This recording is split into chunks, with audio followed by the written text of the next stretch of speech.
بسم اللہ الرحمن الرحیم۔ السلام علیکم ورحمۃ اللہ وبرکاتہ۔ روزہ اور رمضان کی اہمیت، استقبال رمضان جاننے کے لیے اس ویڈیو کو مکمل دیکھیں اور اس چینل کو سبسکرائب کریں۔ ماہ رمضان بڑی فضیلت، عظمت، رحمت، مغفرت اور برکت کا مہینہ ہے۔ رمضان کی صحیح قدر و قیمت کا احساس دراصل اللہ کے رسول صلی اللہ علیہ وسلم کو تھا۔ اس کا اندازہ اس بات سے لگایا جا سکتا ہے کہ اللہ کے رسول صلی اللہ علیہ وسلم رجب کے مہینے کے شروع ہوتے ہی رمضان کا استقبال و انتظار فرمایا کرتے تھے، بلکہ پوری امت کو یہ حکم فرمایا کہ سوا حلال شعبان اور رمضان کے لیے شعبان کے چاند کو اچھی طرح یاد رکھو اور رمضان تک پہنچنے کی دعا مانگنا شروع فرما دیا کرتے تھے۔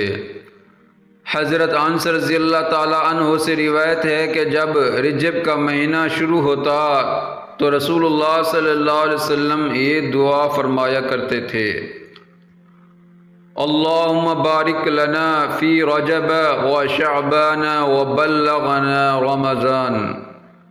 اے اللہ، ہمارے لیے رجب اور شعبان کے مہینوں میں برکت عطا فرما اور ہمیں رمضان کے مہینے تک پہنچا۔ حضرت علی رضی اللہ عنہ سے روایت ہے کہ رسول اللہ صلی اللہ علیہ وسلم جب رمضان کا چاند دیکھتے تو قبلے کی طرف رخ فرما کر یہ دعا فرمایا کرتے تھے: اے اللہ، اس چاند کو ہمارے اوپر امن و ایمان اور سلامتی و اسلام و عافیت دار بنا، بیماریوں سے حفاظت اور روزے، نماز و تراویح اور قرآن مجید کی تلاوت کے ساتھ مزین رکھیے۔ یا اللہ، ہمیں رمضان کے لیے اور رمضان کو ہمارے لیے سلامتی و عافیت کے ساتھ رکھیے، اور رمضان اس حال میں مکمل ہو کہ آپ نے ہماری مغفرت فرما دی اور ہم پر رحم فرما دیا، اور رمضان اس حال میں مکمل ہو کہ آپ نے ہماری مغفرت فرما دی ہو اور ہم پر رحم فرما دیا ہو اور ہمارے قصور معاف کر دیے ہو۔ بعض احادیث میں یہ دعا منقول ہے: اے اللہ، مجھے رمضان کے لیے اور رمضان کو میرے لیے صحیح سالم رکھیے اور رمضان کو میرے لیے سلامتی کے ساتھ قبولیت کا ذریعہ بنا دے۔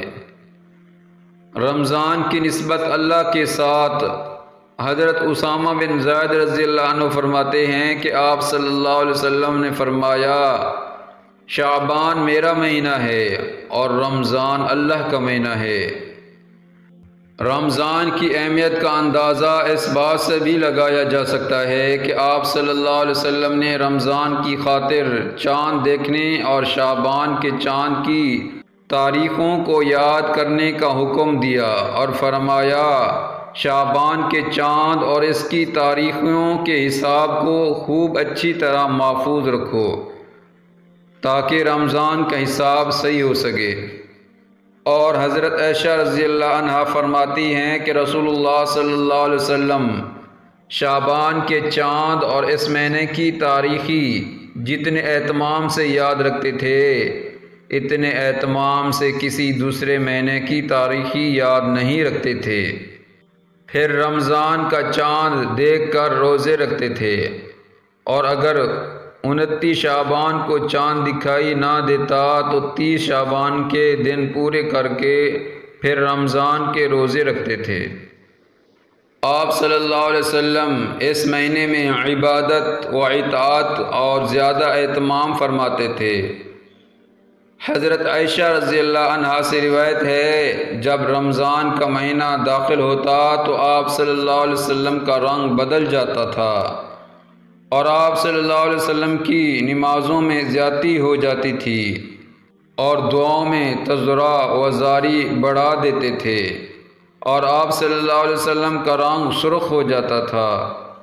ایک دوسری جگہ حضرت عائشہ رضی اللہ عنہا سے روایت ہے کہ جب رمضان کا مہینہ شروع ہوتا تھا تو آپ صلی اللہ علیہ وسلم اپنا تہبند کس لیتے تھے، پھر اپنے بستر پر نہیں آتے تھے یہاں تک کہ رمضان کا مہینہ گزر جاتا۔